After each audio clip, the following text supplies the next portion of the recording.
ზოგადად მე ვთვლი რომ ემოცია არის ექიმის ერთ-ერთი პირველი მტერი.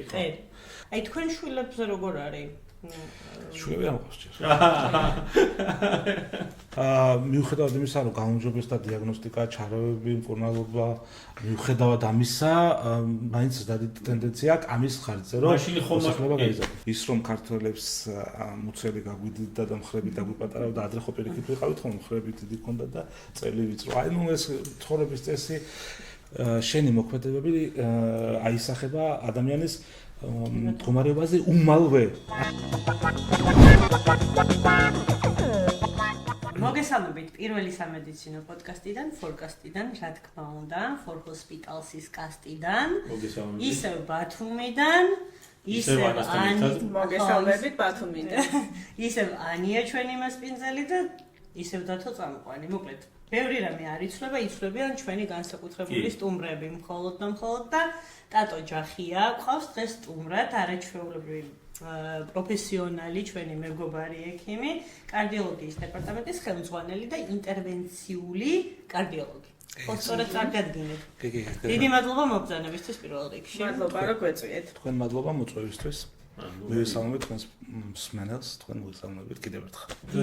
ინტერვენციული კარდიოლოგია არის ჩვენი კომპანიის ერთ-ერთი წამყვანი მიმართულება, შემიძლია ვთქვა და რატისფაკესოს მოკითხვა ბათუმიდან. კი ბატონო, მე გვიხარიო დღეს ჩვენთან ერთად ხართ.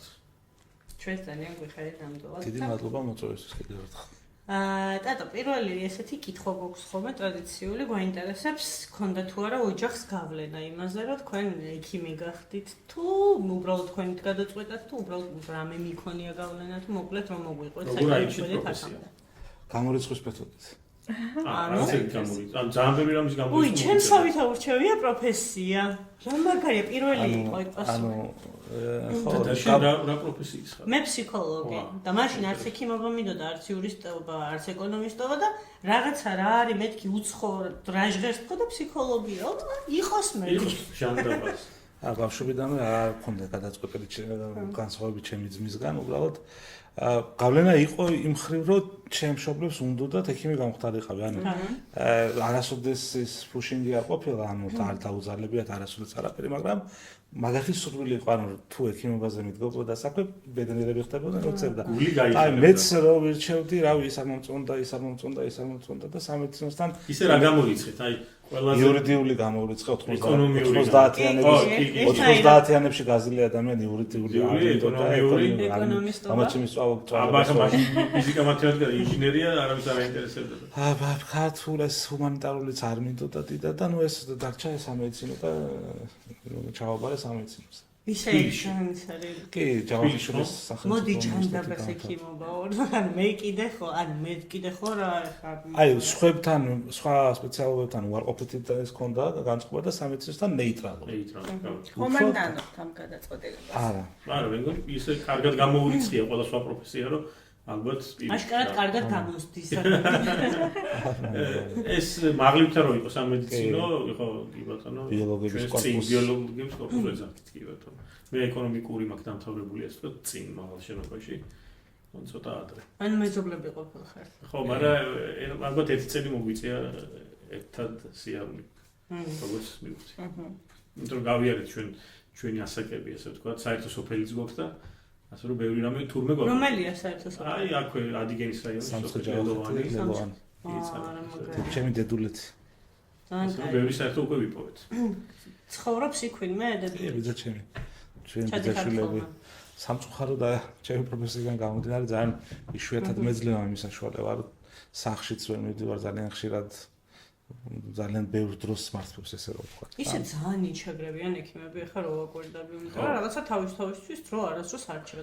რაღაცა არ შეიძლება. არა, სხვა პროფესიებშიც არის ასე, მაგრამ გონია რომ ექიმებთან მით უმეტეს არ მინდა ვინმე უცუდად გამიგოს წარმატებული ექიმებს განსაკუთრებულად მძიმე სამუშაო გრაფიკი აქვთ. არ წუწუნებ, თუმცა ეს არის რეალობა. ხო, ეგ არის რეალობა, პლუს ოღონ ეს იმიტომ რომ ადამიანების ჯანმრთელობასთან რო არ დაკავშირებული კომპრომისები ვერ ხდება, ვერ გადადებ რაღაცა სასწრაფოდ ხდება, ასე რომ მე ხა ესეც ვიცი ჩემი მშობლებიდან გამომდინარე, მამა ჩემი ქირურგია იცით და ჩემ ბავშვობაში ყო მრავალი ღამე ყოფილა რომ და ადგი წახვიდე ასე რომ ისე იქნება ხო მე დათომ გაიხსენა რაღაცა მახსოვს რომ მამამ ჩემი მე სულ მქონდა მშობლების დანაკლისი სულ მქონდა იმიტომ რომ მეც რაც მახსოვს სახლში არასდროს არ იყო ან თუ მოვიდოდა ხო თვალები გამეწყინდებოდა და 2 წუთში რაღაცა ისევ პაციენტთან მიდიოდა რა დაურეკავდნენ და მიდიოდა აი თქვენ შვილებზე როგორ არის შვილები არ მყავს ჯერ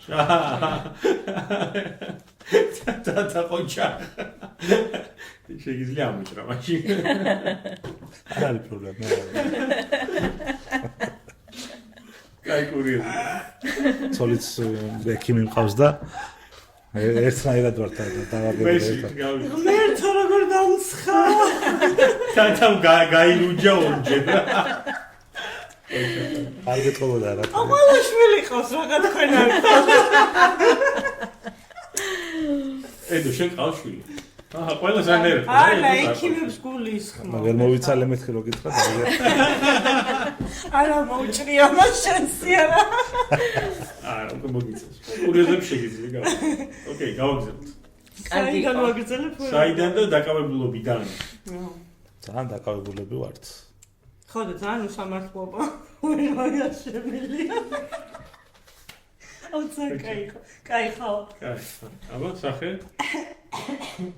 ჩენა კარგი გავაგზავნოთ ესე იგი ბატონ ტატო თუ ტატო არ ვიცი თავიდან დავიწყოთ ტატო შვენიერია კარგაჭერს ბატონის გარეშე კარგი ტატო ახლა კონკრეტულად გავიგეთ სამედიცინო კარდიო ინტერვენცია როგორ მოხდა აბაზე გადაწყვეტილების მიღება არჩევანი როგორ გაკეთდა რატო გაკეთდა მაინც შედარებით ახლა ტრადიციულ მიმართულებთან შედარებით უფრო ახალი არის კარდიო ინტერვენცია ალბათ იქნება 20 წლის განვითარებული ცოტა მეტი ალბათ მეტი ნუ ჩვენ ქვეყანაში პირველი ცოტა მეტი 25-30 წელს გაკეთდა პირველი ინტერვენცია ჩაფხაზის კლინიკაში ჩვენ ქვეყანაში ამრიგ გამოდის ხო და მანამდე ერთი 15-20 წლით ადრე უკვე დაწყებული იყო ეს ზუსტად არ მახსოვს ციფრები როგორც პირველი მაგრამ ჩვენთან ცოტა მოგვიანებით ვიდრე დავუშვათ უკრაინაში უფრო ადრე დაიწყო რუსეთშიც ალბათ რუსეთშიც უფრო ადრე დაიწყო კი ჩვენთან თუმცა ძალიან დიდი გარღვევაა მე მგონი იმიტომ რომ უამრავი ადამიანი ალბათ სიცოცხლის ინარჩუნებაში შეიმჩნევა. ზუსტად ამ კარდიო ინტერვენციის, კარდიო დაავადებები ხო ერთ-ერთი მე მგონი ტოპ არის სოფლიოში და ნომერ პირველი სიკვდილის მიზეზი არის გულის შემოვლება. და შემდეგ კიბო თუ სწორად მახსოვს. კიბო, სტროუკი, ინსულტები რაღაცა, მაგრამ ახლოსაც ვერ მიდის ვერც ერთთან ნომერ პირველი სიკვდილის მიზეზი არის სოფლიოში გარღვევებულია, ხო, რაც ეს ახალი მეთოდები შემოვიდა. არ არის თუ და აგიხსნით რა თუ არ არის შემცირებული. ანუ ბერძდება მოსახლეობა გამომდინარე იქიდან რომ ჩვენ რაც არ უნდა წუწუნებდეთ ყველაზე საუკეთესო სამყაროში ცხოვრობთ ხო? ცივილიზაციას თუ გადავხედავთ და მოსახლეობა ბერძდება ანუ უფრო ასაკოვანი ხდება ადამიანები და ეს გულის შემოვლების დაავადებები არის ასაკოვანი ადამიანები ძირითადად თუმცა არიან ახალგაზრდებიც, მაგრამ ძირითადად ასაკოვანი ადამიანების დაავადება და ამიტომ მიუხედავად იმისა, რომ გაუმჯობესდა დიაგნოსტიკა, ჩარევები, მკურნალობა, მიუხედავად ამისა, მაინც დიდი ტენდენცია აქვს ამის ხარჯზე, რომ მოსახლეობა გაიზარდა. ხომ არ აქ საუბარია პროპორციებზე და ხომ არ უნდა დავსვათ კითხვა ასე, მაგალითად ბაბუაჩემი რომელიც მე არ მომესწრო 46 წლის ასაკში ზუსტად გარდაიცვალა გულის ინფარქტით.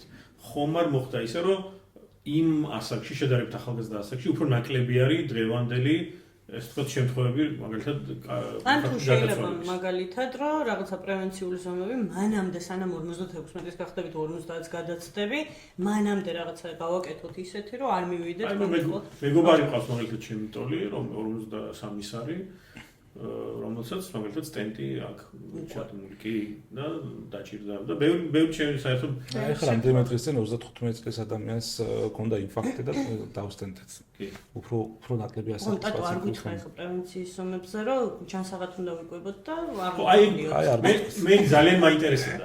რა არის თავარი გამომწვევი მიზეზები ხოლმე გულსის საფრთხო დაავადების? ან თავარ ფაქტორებს რას გამოყოფ? კი, ჩვენ გვაქვს ეს ფაქტორები. ეს ზუსტად აი მოწევა ასმერე ბემოდის ესე ვერ გეტყვი არც არავინ არ იცის ჩვენ ვიცით რის ფაქტორები ის ფაქტორები რომლებიც ვიცით რომ ზდიან რისკს გულსაფრთხო დაავადების განვითარებას ეს არის სიგარეტის მოხმარება, ეს არის დიაბეტი, ეს არის არტერიული ჰიპერტენზია, ეს არის გენეტიკა, დატვირთული ცუდი გენეტიკა, ანუ მშობლებს ჰქონდათ ეს დაავადება. ეს არის ჭარბი წონა და მაღალი ქოლესტერინის სისხლში. კვების ნაწილზე, კვების ნაწილზე. ძალიან მნიშვნელოვანი არის კვება ზოგადად, ანუ ყველა კუთხით მნიშვნელოვანია, ყველა მიმართულებით, არა მარტო კარდიოლოგიაში, ჩვენს განსაკუთრებით კარდიოლოგიაში, იმიტომ რომ კვებით ჩვენ ვღებულობთ საკვებს, ნივთიერებებს, რომლებიც მერე გავლენას ახდენს ჩვენს ორგანიზმზე. განსაკუთრებით ჩვენთვის მნიშვნელოვანია ყველაფერი, რა თქმა უნდა, ზოგადად, მაგრამ განსაკუთრებით ქოლესტერინი, რამაც შეიძლება აწიოს სისხლში. ეს არის არაჯანსაღი საკვები. ხო, ეს არის სატურირებული ცხიმები, ანუ გასაგებ ენაზე რო ვთქვათ, ადამიანის ტაფაზის შემწვარი, თერმულად დამუშავებული ცხიმი, რომელიც კატასტროფაა, ალბათ ყველაზე მავნებელი პროდუქტი არის, რაც შეიძლება ვღებულობდეთ და რაც ძალიან გავრცელებული არის და ძალიან ფართოდ გამოიყენება არა მარტო ჩვენ ქვეყანაში, დიაში, მაგრამ ჩვენთანაც.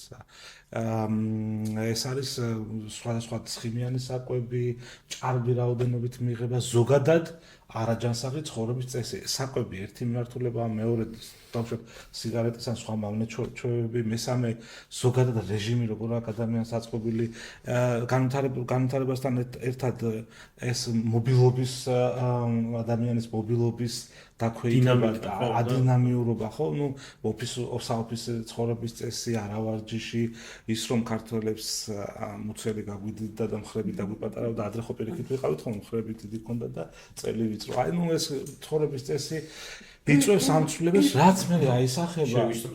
კი, მე შესვეტყობა, რაც აისახება ქოლესტერინის მომატებაში, და მაღალი ქოლესტერინი ერთ-ერთი ესეთი რისკ ფაქტორი არის, რომლის გამო შეიძლება ადამიანს გაუჩნდეს გულის ისემიური კორონალური არტერიების ისემიური დაავადება, ნუ ამან შეიძლება ბევრი სხვა რაღაცა გამოიწვიოს, მაგალითად ინფარქტი, სტენოკარდია, ასე შემდეგ.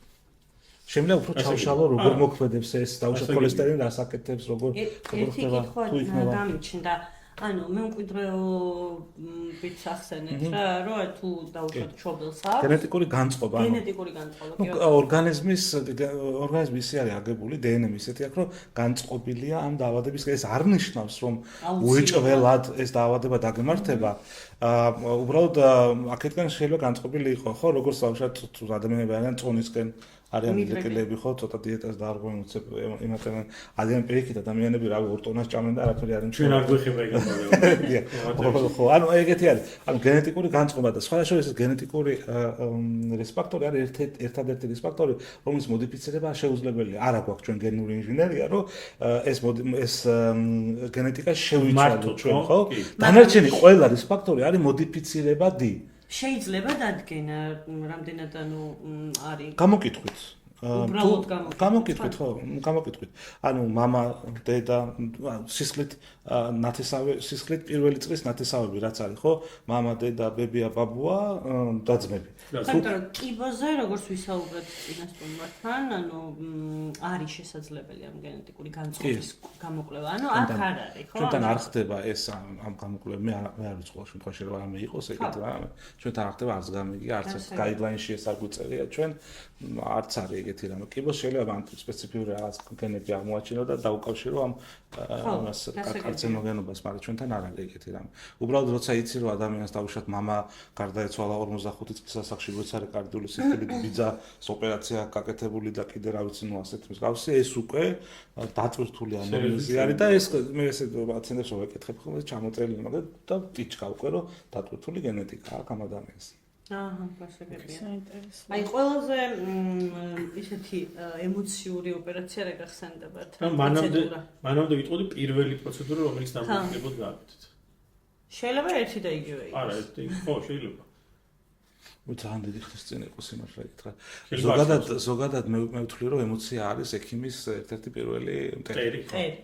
ხო და თქვენ ანუ ალბათ როგორც გამნაღმელისთვის ხო არ შეიძლება ემოციურად მიუდგე ამ პროფესიას უბრალოდ ვერ შეიძლება ანუ შენ დღეში 6-7 პროცედურას რო აკეთებ ხანდახან უფრო მეტი ეს მარტო კორონაროგრაფია სხვა რაღაცებსაც შენ ამაში თუ ყოველ ჯერზე ეს ემოციების გამოფრქვევა დაიწყე უბრალოდ ფიზიკურად ვერ აიტან ამას კი ფიზიკურად ვერ არის იყო თუმცა იყო რამდენიმე შემთხვევა ანუ თქვენ ბლოკავთ ხო ამ ემოციას ეს ხა ესე გამოდის ალბათ ავტომატურად არის უკვე ხო ალბათ ეს ადაპტაცია არის თვითონ რაღაცა შეიძლება ეს თვითონ ადამიანის ის არის სკილი არის რომ ეს თუ გინდა რომ უკეთესად იმუშაო ეს უნდა გააკეთო და მე ჩემ თავში მაგ შენიშნული რომ ძალიან ცივსისხლიანი ხდები ხოლმე აი შესვლამდე შეიძლება ცოტას ნერვიულობდე როგორც კი დავდგები საერთოდ არაფერი აღარ არის იქ უკვე რომ ყველაფერი ითიშება მამაჩემს გავუკეთე მაგალითად კორონაროგრაფია და ვფიქრობდი რომ შეიძლება მე ნერვიულა მაგრამ მაგასაც ვფიქრობდი რომ მაინც ჩემს უკეთესად ვერ გააკეთებდა მაგას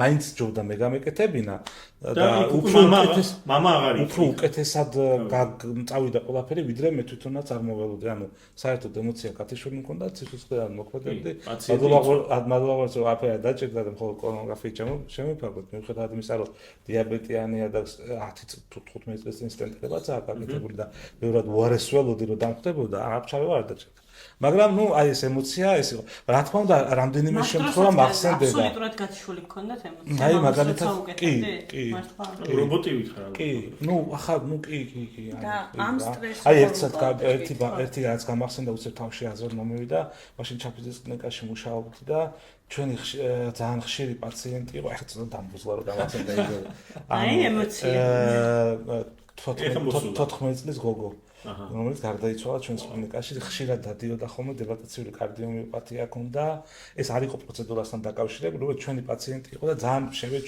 შეგვიყვარდა ანუ ადამიანური ურთიერთობები ჩამოგვიყალიბდა მაგასთან მშობლებთან და ნუ მთელმა განყოფილებამ კლინიკამ რომ ამის რა ვიცი როგორც აი ახლობელს დაკარგა ისეთი ემოციები ჰქონდა ყველას ხო აი ეს გამახსენდა პირველი ძალიან ემოციური დარტყმა რაც თან მაშინ ახალი დაწყებული მქონდა მუშაობა იმის ფერეც იყო ადამიანებთან ვისთანაც მოასწრებდა ემოციური დამოკიდებულება გაგიჩნდება ხო უფრო ხშირად ხარ იმათთან უფრო რთულია ხოლმე თუ რაღაცა ხდება მე ესეთი განსაკუთრებით ესეთი პაციენტები არიან ძიმე პაციენტები აპრიორში გესმით ანუ რომელიც ხშირად მოდის შენთან და უკვე შეიძლება ტერმინალური მდგომარეობა აქვს და ნუ ყოველ წუთას ელოდები შენს ოჯახის წევრის თვითონაც მაგრამ თუ ეს რაღაც ადამიანური ურთიერთობა ყალიბდება მე რთული ხდება ხოლმე აი ესეთი რამდენიმე შემთხვევა მახსენდება. კიდე რამდენიმე შემთხვევა მახსენდება, რომელიც ახალგაზრდები იყვნენ შედარებით და ნუ ძიმე მდგომარეობაში მოიყვანეს და ნუ ვერ მოახერხებდა. ნუ სულ შეიძლება თითზე დავითვალო, ეს რა თავში მომივიდა ეხლა. სამწუხაროდ ესეთი შემთხვევები ხდება. კი. დაზღვეული არ ვართ. თქვენ თვითონ როგორ მკლავდებით ამ სტრესს? კრიტიკული ოპერაციების დროს ან შემდგომ. ცოტა რამდენიც ხო ვილაპარაკე მე რომ თავდა ცივად არ მეთქი, მაგრამ ეს საბოლოო ჯამში მაინც აისახება ეს და აი როდის იგზნობთ მაგას სახლში რომ მიხვალ ალბათ. ახლა ვიყავი იმაზე, რა ქვია, 5 დღე წავედი კვიპროსში და დავისვენე 5 დღე და მართლა არაფერი არ მეკეთებია და აი მაშინ მივხვდი განსხვავებას იმ 5 დღესა და დავუშვათ სახლში და 5 დღეს შორის.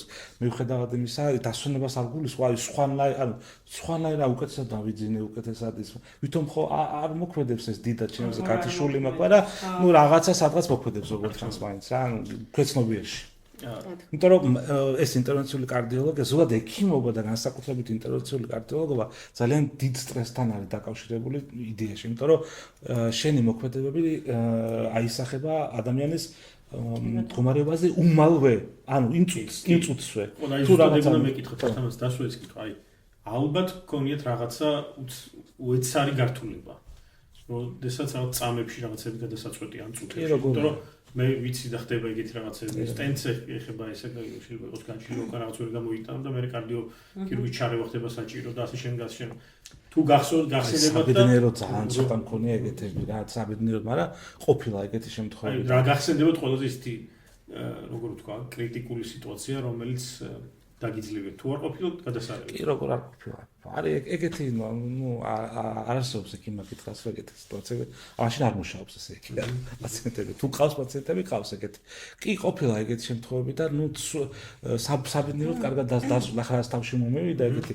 იყო რომელიც უდა დამთავრდა ერთი ბებო იყო ეგეთი, რომელსაც აი ძალიან იშვიათად ხდება ეგეთი სხვებისგანაც არ გამიგე კორონაროგრაფიის გაკეთების მომენტში დაეხურა ორივე სიზარღვე. ანუ მარჯვენა კორონალური არტერიის დიაგნოსტირება გავაკეთე და დაეწყო ტკივილი 80 რაღაც წლის იყო, ამ ჯერ შეხებულიც არ ვიყავ იმ ადგილას, უშო ჩემი თავისთვის დამებრალებინან კათეტერისთვის რაღაცისთვის და აი რო შევღებე მარცხენა, ღერო არ დაიქნა ორი გამოდის არტერია, ძალიან დასწრებული შემოხვედი და ორივე ცალ-ცალკე დახურული იყო ერთდროულად, ანუ ეგ ძალიან იშვიათი არის. მასე დროს იმის შანსი რომ უძლური ხარ პრაქტიკულად. ხო, ფაქტობრივად თან ერთი დასტენტილი იყო ამ პაციენტს 7 წლის წინ რეკომენდაცია ჰქონდა რომ ოპერაცია უნდა გაეკეთებინა. აი 7 წელი არ გაიკეთა და 7 წელი ესე იცხოვრა და უკვე მაშინ იყო საოპერაციო ეს და მოკლედ ბოლო დროს ძალიან გაუშვირდა სტენოკარდიული ტკივილები ძალიან უკვე ვეღარ ძლევდა და ორივე მოახერხეთ ერთი სიზარღვის გახსნა და სტენტვა რაღაცა დასტაბილურება, მაგრამ დიდი ზიანი მიიღო მაინც და საბოლოოდ მაინც გარდაიცვალა ეს ადამიანი. რაც შეეხება ამას, მაგრამ ძალიან სუდისკენ რო არ წავიდეთ, იყო აი ახლახან იყო პაციენტი, რომელსაც ახალგაზრდა ადამიანი 54 წლის იყო, ეგრე გულის გაჩერებით შემოიყვანეს, გაუხსენით და დახურული სიზარღვე დაუსტენტეთ იქაც ისეთი იყო თუ გაინტერესებთ ესე მოგიყვებით უფრო დეტალურად ამ რო შემოიყვანეს ეს ადამიანი იყო გულის უკმარისობის ჩივილები ჰქონდა არ ჰქონდა ამას განსაკუთრებული ტკივილი თან ალკოჰოლის მომხმარებელი იყო და დიდი გული ჰქონდა ჩვენ ვფიქრობთ გულის უკმარისობას ალკოჰოლო-კარდიომიოპათიას და კორონაროგრაფია ხო არის სიტუაცია, როდესაც კი, ეგ ცუდია, ძალიან ცუდი ნიშანი. ეს არის კარდიომიოპათია. კი, კარდიომიოპათია. რო გავუკეთეთ და ესეთი ის იყო, რომ წინა კედელი იდგა, არ მუშაობდა ეს. და რო გავუკეთეთ კორონაროგრაფია, ელეიდი დახურული ჰქონდა. ანუ ეს ძალიან ბუნებრივად ჯდებოდა იმ სცენარში, რომ ამას ადრე დაეხურა სიზარღვე, მერე დაეწყო გულის უკმარისობა და მოვიდა ეხლა თან ტროპოლინ ნორმა ჰქონდა, ანუ წვავე ინფარქტი არ დადასტურდა. და მოხდა ისე, რომ დაემთხვა, რომ იმ წუთში დაეკეტა ეს. იმიტომ რომ ეს მერე მივხვდი, ანუ მერე ეს დავამთავრეთ, თორე დაიწყო არის ქოშინი, არის უკვე არ ტკივილი არ დაწყებია. რომ გავიყვანეთ საპროცედუროდან, ცუდად არის ძალიან ადამიანი, კარდიოგრამა გადავუღეთ, შევხედეთ, კარდიოგრამა ცვლილები წავიდა, ვერ წვებოდა უკვე ისეთ მდგომარეობაში, იყო დავაინტუბირეთ ეს ადამიანი, ანუ გადავიყვანეთ მართვის სუნთქვაზე, ისე რამდენი 15 წუთში ისე შევაბრუნეთ, ის გავხსენეთ ის სიზარღვე, ნახეთ რომ სხვა სიზარღვები ძალიან ცუდ მდგომარეობაში ჰქონდა. ბალონირება გავაკეთეთ და რახან ბევრი სიზარღვე იყო ჩართული ამ ამბავში, სტენტი აღარ გავაკეთე და პირდაპირ იმიდან რა ქვია კატლაბიდან შევიყვანეთ საოპერაციოში და გავაკეთე აორტოკორონალური შუნტირება და ეს ადამიანი დღესდღეობით ძალიან კარგად ზნობს თავს, თავის ბოდის, სპიდის კარგად არის, უკვე გადარჩა. ეს მედიაბებს არ სვამს. არ სვამს, ყოველ შემთხვევაში ბოლო ვიზიტებზე რაც იყო, არ სვამდა. ანუ მართლა ძალიან ისე გადარჩა, ეგ ისე ძალიან ისე ცუდ მდგომარეობაში იყო, რომ წესით რა ვიცი. ისე ავიწყდებათ ხოლმე ხშირად. კარგად რო ხდებიან, ის მე ავიწყდება. ზუსტად ეგ უნდა მეთქვა, იმიტომ რომ ამ სტენტის შემდეგ არის მნიშვნელოვანი შემდგომი მიხედვა. კი ძალიან და როცა ადამიანის ბუნებაც ესეა, აწყობილი მოწყობილი, რომ ცუდი რაღაცების დავიწყება ძალიან მარტივად. რაღაცებს უნდა გაახსენოს ხოლმე, რომ არ აქვს მნიშვნელობა. არ შვილის ხო. ადამიანი ეს აქეთკენ არის მიდრეკილი, ბუნებრივად ცუდი რაღაცები ადვილად დაივიწყოს. შემდეგი კითხვა მაქვს, შეიძლება კოლეგებს ძალიან ვართ ეკითხეს. აი ტექნოლოგიური მომავალი კარდიოინტერვენციაში. თქვენ როგორ ხედავთ? გასაგებია დღეს დიდი პროგრესი გვაქვს, კიდევ რამეს თუ ელოდებით, მაგალითად თუ დადგება მომენტი, როდესაც ექიმი შეიძლება ჩაანაცვლოს რობოტმა პირობითად. ან ხომ არ მოხდება ისეთი რამე, რომ თქო სტენტი ჩაანაცვლოს რაღაცა. არ ვიცი. იმიტომ რომ დღეს ხა ძალიან ტრენდული მოდურია, ასე ვთქვათ, მე როგორც მსმენია, რომ სტენტი იქნება არის, სადაც არ არის აუცილებლობა, იქ უბრალოდ ბალონი, ანუ წამით დაფარული ბალონით გაიშალოს ის წარვი და სტენტირება იქ აღარ მოხდეს, იმიტომ რომ ახალი მე მგონი ის არის ტრენდია ეს თუ სწორად ვიცი. ტრენდს დავარქმევთ, მაგრამ არის რეკომენდაციები, სადაც წამით დაფარული ბალონების გამოყენება რეკომენდებულია განსაკუთრებით იმ ადგილებში, სადაც უკვე ერთხელ სტენტი ჩაიდგა და ისევ შევიწროვდა. ჩვენ გვაქვს სხვა შორის კი ვიცი. ძალიან კარგი ახალი დაწყებული გვაქვს ჩვენ შედარებით ეს წამით დაფარული ბალონები ჩვენმა ექსკლუზიური პარტნიორი ვინც არის ასლინამ იყიდა ჰოლანდიური ნიდერლანდების კომპანია Blue Medical, რომელიც ტექნოლოგიურად არის ძალიან წინწასული, ესე ვთქვათ და ზუსტად მაგათ აქვს ეს წამიდაფარული ბალონი, არ არის იაფი სიამოვნება მესმის, მაგრამ არის იმდენად დახვეწილი ტექნოლოგიად, რომ ამ ბალონს აქვს საშუალება სისხლძარღვში 3 სხვადასხვა ადგილას გაიშალოს და წამალი დააქვიოს. ეს არის ძალიან დიდი know-how ამ კომპანიის რა. არ ვიცი თქვენ ჩვენ ბალონს რამდენად გქონიათ პრაქტიკაში ჯერ, მაგრამ აქტიურად ვიწყებთ ჩვენ ამის პრომოუშენს რა. ჯერ არ გამოიყენებია, მაგრამ თუ დამჭირდა ეგეთი მოლაპარაკება მაქვს თქვენს მოგვიანებთან, რომ დაუკავშირდები და გამოვიყენებ მაგას. ხო, როგორც თქვით, ის არის, რა ქვია, არ არის იაფი სიამოვნება და მოკლედ ჩვენ ვცდილობთ, რომ ყველანაირად ხელმისაწვდომი იყოს რა. დარწმუნებული. სუფთა ევროპული ჰოლანდიური პროდუქტია ეს, ამიტომ არ არის ესეთი ხელმისაწვდომი. რაც ახლა ტექნოლოგიის განვითარება ყოველთვის ვითარდება რაღაც, ანუ შენ ვერ წარმოგიდგენია იმის იქით რა შეიძლება განვითარდეს, ხო?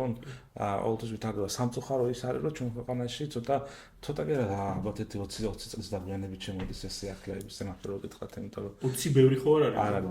მართლა ასეთი აი ტავი ავიღოთ მაგალითად, ტავი ევროპაში დაიწყო, რა ვიცი 90-იანი წლების ბოლოს და 2000-იანი ჩვენთან ეხლა იდგას რომელიც წელი ხო 2025 ხო არის კიდე რაღაცები IUC FFR IFR ახლა დაჟე ისე გამოვიდა რომ QFR გამოვიდა უკვე ის ვაიერები არ არის საჭირო პროგრამულად ხდება გაზომა რაღაცეების ნუ უბრალოდ წინ მიდის და ჩვენ ცოტა აკვარიანად არა ვარო პესიმისტი ადამიანები არ ვარ ლენა არ მიბრუნდება კაი ანუ რაღაცები ანუ მინდა რაღაცები მქონდეს კაკლებში და არა მაქვს იმიტომ რომ ძვირი ღირს ფინანსურად სახელმწიფო ვერ აფინანსებს არ აფინანსებს და ამიტომ არა გვაქვს ამის საშუალება რაღაცების გამოყენების საშუალება არ აქვს თუმცა ეს ისეთი რაღაცა არის რომლის გარეშეც მუშაობთ იდეაში და არის რაღაცა ნიშები სადაც ამას იყენებ და უკეთესია რა ქონდეს მაგრამ ამის გარეშე შეიძლება მუშაობა იდეაში და ჯერჯერობით ესე მივდივართ აი ტავზე უკვე დავიწყეთ მუშაობა და უკვე ნელა ტავით შემოვა ჩვენს რეალობაში დარწმუნებული ვარ აჭარამ უკვე დაიწყო დაფინანსება ტავის და ნუ რაღაც რამდენიმე გაკეთდა კიდევაც და ნუ აი ხო ცოტა გვიან ვეწევით რაღაც პროგრესს რაც შეეხება AI-ს და რა თქმა უნდა ბევრი რამე შეიცვლება რა თქმა უნდა ანუ სულ ყველაფერში რასაც თქვენ მიესალმებით სამყაროში კი მიესალმები სამყაროში ბევრი რამე შეიცვლება მათ შორის სხვა მიმართულებით მაგრამ ჩანაცვლებას ნამდვილად არ მოველი შეიძლება შევცვალოთ ჩვენი მუშაობის სტილი მიდგომა უბრალოდ ადამიანს ვერ ჩაანაცვლებს იმიტომ რომ კი ქვია ხელოვნური ინტელექტი არ არის სინამდვილეში ინტელექტი მხოლოდ არის ის არის ადამიანის სოდას დაფუძნებული ალბათ და სტატისტიკაზე და გამოცდილებაზე დაფუძნებული პროგრამა რომელიც მრავალ ინფორმაციას გადაამუშავებს და გეუბნება კი პროგრამა არის გამოცდილებაზე დაფუძნებული პასუხს ან სტატისტიკაზე დაფუძნებული ინტელექტი ხო ინტელექტი ვერ არის იმიტომ რომ პროგრამა არ შეიძლება ინტელექტი იყოს პროგრამული უზრუნველყოფა ჩვენებრივი უბრალოდ ამასთან მუშაობას ვისწავლით და გადავეწყობით და ჩვენთვის ასიკეთოდ გამოვიყენებთ თავისთავად ყველანაირის ნუ ხო ატომური ბომბით ჩვენ გამოვიგონეთ იდეაში რა მაგრამ იმედი მაქვს რომ რა ვიცი სასიკეთოდ გამოვიყენებთ აი რა რჩევას მისცემდით ახალგაზრდა კოლეგას ვინც ახლა იწყებს კარდიო ინტერვენციას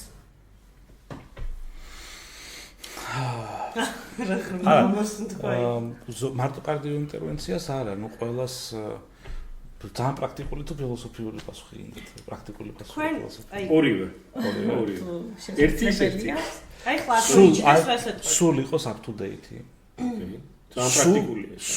სულ უნდა იყოს, ანუ მე პატევს ავწენ ადამიანს, ვინც ეს შეშევცუდად გამომივიდა ინგლისური არის, იმიტომ რომ ჩემი ლოგიკით ვერ ეცნობა ესეთი ადამიანი. ან მოწინავე ტექნოლოგიის ვერ გაიხსნებს, ან ჯერ რომ ინგლისურად რაღაცა დაიწერა. ნუ მოდი ესე ვთქვათ, რომ ყველა რეკომენდაციები, კვლევები საერთაშორისო ქვეყნდება ინგლისურ ენაზე. შეიძლება სხვა ენაზეც ვრცელდება, მაგრამ ინგლისურზე აუცილებლად ვრცელდება. ჯერ იწყება ამით. მე შეიძლება რუსულად გადათარგმნო რამდენიმე წელიწადში და მე რუსულადაც გამოყროს, მაგრამ ნუ აი არ ვჯერა რომ მას შეიძლება up to date იყოს ეგეთი ექიმები და რაღაც ინერციით მიდის ხოლმე და აი ინერციით წასული ექიმები არ არიან ტოპ ექიმების სათავეში. ანუ დამწყებს ამას ურჩევდი, ამიტომ ურჩევდი, რომ სულ იყოს up to date, რა თქმა უნდა, ენა უნდა იწოდეს. იმდენი მაინც რომ შეეძლოს წაკითხulis გააზრება და აზრის გამოტანა, რომ შესაბამისად ეს ცოდნა აითვისოს და ძალიან ბევრი უნდა იშრობოს. დამწყებმა ექიმმა არ უნდა ითაკილოს თავის თავში ინვესტიციის ჩადება შრომით, თავიდან არ უნდა გამოეკიდოს რაღაცა დიდ რაღაცას, ანუ მაქსიმალური ინვესტიციები უნდა ჩადოს. ეს ხო და მარტო ექიმებისთვის არ არის, დიაში ყველას ეხება. და ინტერვენციონისტ და არა ინტერვენციონისტ და რაც უფრო აი ამ კუთხით ბევრს ჩადებს შენს თავში, ვით უფრო მეტ შედეგს მიიღებ. უბრალოდ თან უნდა გიყვარდეს რასაც აკეთებ, ხო? ვიღაცამ თქვა არ მახსოვს, ვინ თქვა, რომ თუ გინდა წარმატებული ადამიანი იყო, შენი ჰობი აიღეო, აქციო შენს პროფესიად და ნუ მაშინ იქნები ბედნიერი წარმატებულთან ერთად, ნუ უნდა გიყვარდეს ძალით გაკეთება, ინტერვენციის კი არა, ექიმობის კი არა, მედიცინის საქმის, ანუ არაფერში არ წერია ეგ, ანუ არაფერი არ გამოხვალ, ანუ რა ძალიან მაქსიმუმ ძალიან საშუალო დონის რაღაცა ეს გამოხვიდე. ხო, მანდ არის ამისი ვნახეთ ილუსტრაცია შედარება мотивациას და დისციპლინას შორის. არის მომენტები, როდესაც რაღაცა ბუსტი გაქვს, რაღაც мотивациის და რაღაცა ვარსკვლავის მოკრიფა, მაგრამ ეს არის მუდმივად. კი, ნამდვილად. და დისციპლინა არის, რომ როდესაც არ გეხალისება რაღაც კეთე, მუდმივ რეჟიმში რაღაც დონეზე ყოველთვის აკეთებ. ხო, და თავს ამიტომ ეს დისციპლინა მნიშვნელოვანია. мотивация უნდა მოუძებნო ყოველთვის. აი, კითხვა დამისვით ახლა წინაზე, რომ რა იყო ეს მომენტი, როცა გადაწყვიტეთ ინტერვენციაში. აი, ეს მომენტი იყო ზუსტად, რომ რაღაცა დონეზე რომ მივედი, როდესაც ჩემი თავი ამოვწურე, მე ჩაფიცეში მუშაობდი ინტენსიურში, ხო? და ჩვენ სხვანაირი მუშაობის სტილი ჰქონდა. ჩვენ ვიყავით მიღები ექიმები, ინტენსიურის ექიმები, რეანიმაციაცაც ჩვენ ვაკეთებდით ფაქტობრივად, ჩვენ ვღებულობდით, ვანაწილებდით მერე და ინტერვენციასაც უკეთებდნენ უფროსი ექიმები და ეს ინტენსიური რო ამოუწურეთ, რაღაც რუტინად რო გადამექცა, ჭირდებოდა რაღაც ახალი ბუსტი და ეს იყო ჩემთვის ახალი ბუსტი ინტერვენცია და დავიწყე ამისი შესწავლა და სხვა ის მომცა ენერგია, სხვა мотивация იმის არ იყოს ბრუდის და იქიდან მოყოლებული რაღაც мотивация კარდიოგრამისავით არის ასე ვთქვათ და დისციპლინა ცუდი კარდიოგრამისავით.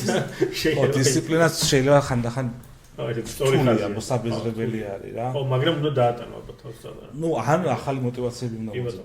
ოკეი. და თუ არის ისეთი ან ფილმი ან წიგნი, აი ძალიან ბევრჯერ უყურებთ რა, ეს და იქ სულ რომ გინდათ რომ ნახოთ, რომ აი სულ ახალ და ახალი რაღაცები მოგაქვს იქიდან. კი, ამ ბოლო პერიოდში გატაცებული ვარ ეკონომიკით ზოგადად და ჰაიექს გირჩევდით ყველას და ყველას მაყურებელსაც გენიალური ავტორი არის და გენიალური აზრების მქონე ადამიანი და ხშირად ვკითხულობ ხოლმე მაგის დაწარმოებებს. ადრე ცოტა უფრო ლიტერატურა მაინტერესებდა მხატვრული, ეხლა უფრო ესეთი ფილმებში რაიმე ფილმი თუ ასე. უბრალოდ კაი ფილმები მიყვარს. აი мотивациაზე და ერთ-ერთი მაგარი ფილმი რამე თუ გახსენებთ. мотивациაზე? мотивациაზე დიდად არ მიყვარს ფილმები. ცოტა ხაბ მგონია ეგეთი ფილმები და დიდად ეს. მე ძალიან მიყვარს ფილმი ვიპლეში შეპყრობილი. კი, ეგ ფილმი ერთ-ერთი ჩემი საყვარელი ფილმი არის ეს. ძალიან მაგარია. თქვენი საყვარელი კერძი რა არის? შემწვარი კარტოფილი. დაშქბერული. არა, შემწვარი კარტოფილი? ისე იყო. ბევრი რამე მიყვარს, ზოგადად არ ვარ პრეტენზიული, ის რა ქვია, ესეთი მჭამელი, მაგრამ ნუ აი შემწვარი კარტოფილია, რომელიც უნივერსალურია ყველა დროს, ყოველთვის, არასოდეს უარს არ ყემალთან ერთად. უფრო მეტად მომენატრება, ვიდრე დავუშვათ ხორცი, მწვადი, რავი, ნებისმიერ სხვა საჭმელი. აი ჩვენ თანამშრომელი წიწიბურა ურჩევნია ყველაფერს. წყვილეულ საერთოდ არ მიყვარს, ტორტები არ მიყვარს, აი საზამთროს არასოდეს არ მომენატრება. მაგრამ აი სხვა ხილი მიყვარს, კი, სხვა. მაგრამ ნომერ მეორე კერძი რა არის? სუში. სხვის პროდუქტები და სუში ერთ-ერთი. არის ჩვეულებრივი გამოვნება, გაქვთ მეორე უყო. პირველში ვეთანხმები, ხათათ პირველში. ჩვენ ელოვაში გვაქვს რამდენი კი ბატონო. ბავშვობაში თუ გახსენდებათ, აი რაღაცასე ხო ოცნებობენ ბავშვები, სულ ოცნებობენ რაღაცასა და ეხლა გაგიცნობიერებიათ, რომ აი ბავშვობაში ეს ხო ვერ წარმომედგინა, რომ ექნებოდა და რა მაგარია, რომ ეხლა მაქვს. არის ეგეთი რამე? ეს. ბევრი რამე, რავი, ისეთი ბავშვობა არ მქონია, მაინც ამას გავაღებული არ ყოფილა რა. და ბევრ რამეში ვიჭერ ჩემ თავს, რომ დაუშვათ და იყოს ეს სიტუაციები სტუდენტობისას ძალიან მინდოდა რაღაცა, მაგრამ საშუალება არ მქონდა რა მეკეთებინა და ეხლა საშუალება მაქვს, მაგრამ ისე არ მინდა უკვე და მაგაზე მეცინება ხოლმე რა, ანუ ჩემ თავს მეცინება. შეიძლება ნაყინის კი იყო ეგეთი. კი, აი მაგალითად ძალიან ვიკვირდა ხოლმე ადამიანები, რომლებიც შედიოდნენ მარკეტში და ფას არ კითხულობდნენ, ისე ხედავდნენ პროდუქტს. ხო, ჩემი თავი დავიჭერე. ჩემი ოცნება ეგ იყო და ჩემი თავი დავიჭერე და ან მეცინება ხოლმე ეგეთ რაღაცა და ვერ წარმომედგინდა მაგალითად რაღაცა პერიოდი იყო რომ მეთქი აი როგორ შეიძლება ადამიანმა ახალი მანქანა იყიდოს, როცა შეიძლება ნახმარი მანქანა უჯერ უფრო იაბად იყიდოს. ან მობილური სიტუაცია, ჩემ სტუდენტობის დროს მობილურებს ნახმარს ვეძლებდით ხოლმე და ну რაღაცები იცვლება იმის მიხედვით, მე რაღაც სხვადასხვა მდგომარეობა გეცვლება ცხოვრებაში და სხვადასხვანაირად უყურებ მე ამ ყველაფერს. მაგას რომ მივაბად, აი ყველაზე ტკბილი მოგონება რა არის თქვენი ბავშვობის? აი სულღა გერიმებათ იმის გახსენებას. ну მშობლებთან და ოჯახთან გატარებულია ჩვენ 7 შვილი ვართ ბაბუასი და ეს აფულობით ერთად ვიკრებოდი და რამე კარგი თუ მახსენდება ბავშვობიდან მხოლოდ ეს მახსენდება ხოლმე ეს ოჯახში ერთად გატარებული ძალიან კარგი ოჯახი მაქვს მქონდა მაშინაც ეხლაც ანუ უკონფლიქტო არასოდეს არ ხდებოდა კონფლიქტები ყოველი წემატყება ასეთი მსგავს რაღაცები ჩემი მამიდაშვილების და ხო და ну ას მატერიალურ რაღაცები თუ არ მქონდა ისე რაღაც ძალიან ისე არც ვშივშილობდით და ეს სიტყვა ყოველთვის მახსენდება ძალიან კარგად.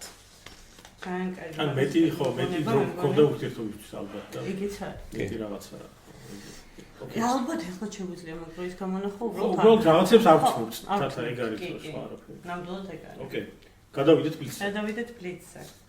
ტატო, დასვენების დროს წიგნი თუ მოგზაურობა? მოგზაურობა. დილას ყავა თუ წვენი? ხო. მზეზე გარუჯვა თუ თაშის რეალი? მზეზე გარუჯვა. მზეზე გარუჯვა. რეალი არ ვიცი, საფრთხე. ფეხბურთი თუ ცურვა? ფეხბურთი. ფილმები სახელმწიფო სათავგადასავლო თუ დოკუმენტური? დოკუმენტური. Sci-fi სიტყვები ის.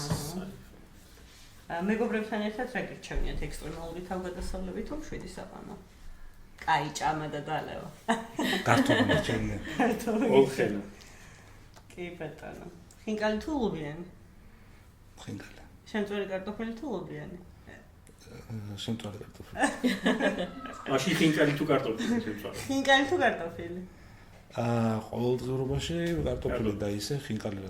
ხინკალი არის. კაი ჩაქაფული თუ კარტოფილი? ეს TikTok-ზე ვატრენინგის ანუ აზრია რა აქ. კაი ერთიც. ისიც მე მგონი ჰოლივუდი თუ ევროპული კინო. ჰოლივუდი კატასტროფაა. კატასტროფა.